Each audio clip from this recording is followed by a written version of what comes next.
नमस्कार मित्रांनो, स्वहस्तवित स्वातीवर तुम्हा सर्वांचं पुन्हा एकदा स्वागत. आज नेहमीप्रमाणे एक नवीन रेसिपी घेऊन आली आहे, ज्याचं नाव आहे छोले मसाला पुरी. ही एक नॉर्थ इंडियन रेसिपी आहे, पण तरीसुद्धा मी माझ्या पद्धतीने करायचा प्रयत्न केला आहे. रेसिपीला मी सोपं बनवायचा प्रयत्न केला आहे आणि म्हणून मी त्याला 3 पार्टमध्ये डिवाईड केलं. पहिलं म्हणजे ग्रेव्ही,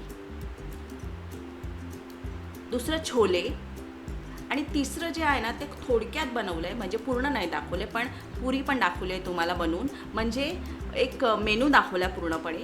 तर चला आता आपण पहिलं ग्रेव्ही बनवायला सुरुवात करूया. आता ग्रेव्हीसाठी 3 मध्यम आकाराचे कांदे घेतलेत, 2 मोठे टमॅटो घेतलेत. तुमच्याकडे जर टमॅटो लहान असतील ना तर 3 घ्या. 4 तिखट मिरच्या घेतल्यात मी. त्यानंतर मग मी घेतलं 1 चमचा आलं लसणाची पेस्ट.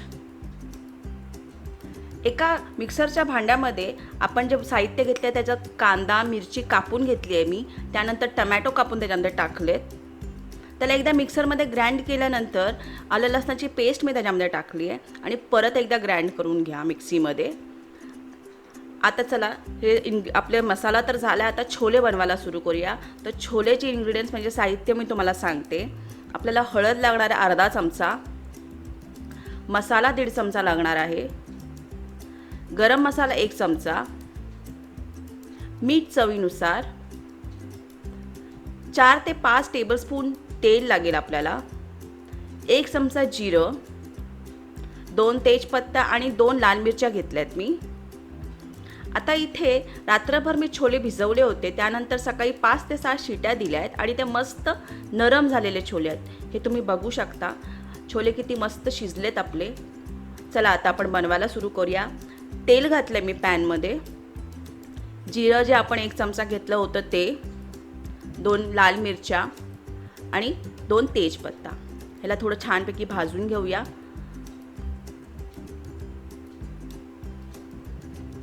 त्यानंतर आपण जो मसाला बनवला आहे मिक्सरमध्ये तो त्याच्यामध्ये टाकायचा आहे. आता या मसाल्याला आपण असंच तेलामध्ये भाजून घेऊया. 5 ते 6 मिनटं तुम्ही जरा भाजून घ्या, म्हणजे कांदा थोडा लालसर व्हायला लागेल, म्हणजेच तो शिजायला लागेल. तेव्हा आपण ह्याच्यामध्ये थोडे मसाले टाकूया.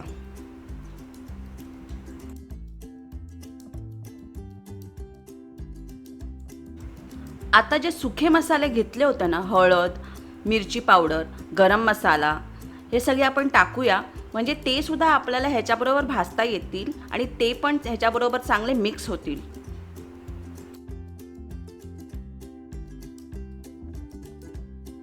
आता आपल्या मिक्सीतला जो मसाला होता आणि सुखे मसाले होते ते एकजीव करून घेतलेत मी आणि मग त्याला झाकून घेतलं आहे. आता हा जो मसाला आहे ना तो 5 ते 6 मिनटं तुम्ही शिजून घ्या, चांगलं तेल येईपर्यंत. आता बघा तेल यायला लागलं आहे, म्हणजे हा शिजला आहे. कच्चं राहायला देऊ नका, कारण नंतर त्याची टेस्ट जी असते ना कच्चेपणाची ती चांगली नाही लागत. शिजून घ्या चांगलं. आणि मग आता हे छोले जे आहेत आपण शिजवले होते ते ह्याच्यामध्ये टाकते आहे मी.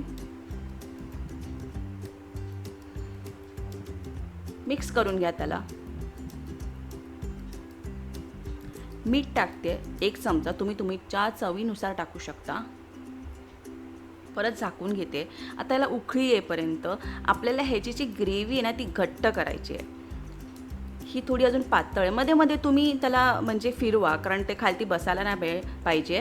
आता हे नॉनस्टिक तवा आहे म्हणून, पण तरीसुद्धा त्याला मध्ये मध्ये तुम्ही हलवत राहा, म्हणजे तुम्हाला पण त्याची कन्सिस्टन्सी कळत राहील की आता हे कितपर्यंत तुम्हाला ते घट्ट ठेवायचं. काही लोकांना खूप जास्त घट्ट लागतं, काही लोकांना नाही. तर हे बाजूला साईडला मी पुऱ्या करायला घेते आहे.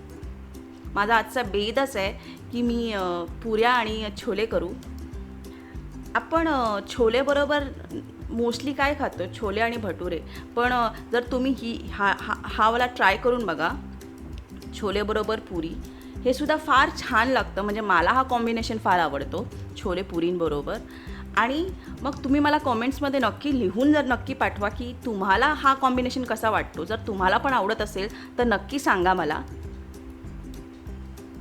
आता बघा घट्ट व्हायला लागली आपली ग्रेव्ही. मला अशीच कन्सिस्टन्सी हवी होती. आता इथे मी माझे थोडासा कढीपत्ता टाकला, मला आवडतो थोडा कढीपत्ता ताजा ताजा असेल तेव्हा, आणि थोडीशी कोथिंबीर टाकल्यानंतर हे आपले छोले एकदम रेडी आहेत। मस्त मला हवी तशी कन्सिस्टन्सी आली आहे, घट्ट, कारण पुरींबरोबर एकदम पातळ मला आवडत नाही, घट्टच आवडतं। तुम्ही पण करून बघा आणि मला सांगा तुम्हाला कशी वाटली ही रेसिपी।